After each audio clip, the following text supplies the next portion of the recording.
ជំរាបសួរពុកម៉ែបងប្អូនជាទីគោរពរាប់អានថ្ងៃនេះខ្ញុំនឹងលើកយកមកនៃការសម្រាយរឿងហើយនឹងការពន្យល់នៃអត្ថន័យខ្លីៗជូនពុកម៉ែបងប្អូនដើម្បីសន្តាប់និងជាការចែករំលែកដើម្បីជាគតិសម្រាប់ការដោះស្រាយបញ្ហានៃការរស់នៅ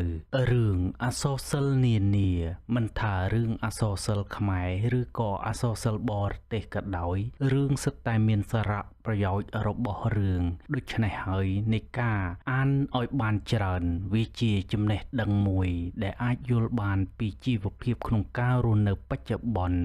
ហើយវាគឺជាចំណោទនៃបញ្ហាជាមូលហេតុហើយវាអាចបង្រៀនយើងដើម្បីដោះស្រាយនៅចំណោទនិងមូលហេតុបញ្ហានានានៅក្នុងសង្គមបច្ចុប្បន្នក៏ថាបានដែរដូច្នេះហើយខ្ញុំលើកយករឿងនេះមកសម្រាយដើម្បីចែកជូនពុកម៉ែបងប្អូនទស្សនាព្រមទាំងសន្តាប់ដើម្បីជាគតិដល់ពុកម៉ែបងប្អូនប្រសិនបើការបកស្រាយនេះពុំបានក្បោះក្បាយឬក៏លឺលួសខុសឆ្គងត្រង់ចំណុចណានោះសូមអព្យាស្រ័យទុកជាមុន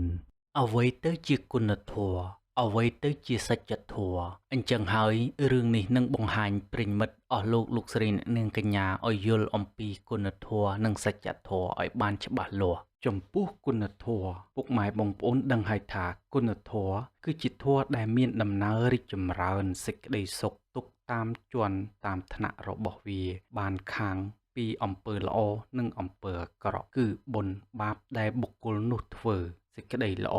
សេចក្តីបរិសុទ្ធសេចក្តីអាណិតសេចក្តីប្រណីប្រសិនបើពុកម៉ែបងប្អូនយល់ផ្សេងទៀតក្រៅពីនេះសូមពុកម៉ែបងប្អូនខមមិនខាងក្រោមចំណែកឯសច្ចធម៌វិញសច្ចធម៌គឺមកពីពាក្យសច្ចៈបូកនឹងធម៌ហើយពាក្យសច្ចៈនឹងគឺមានន័យថាសេចក្តីពិតដំណើរទៀង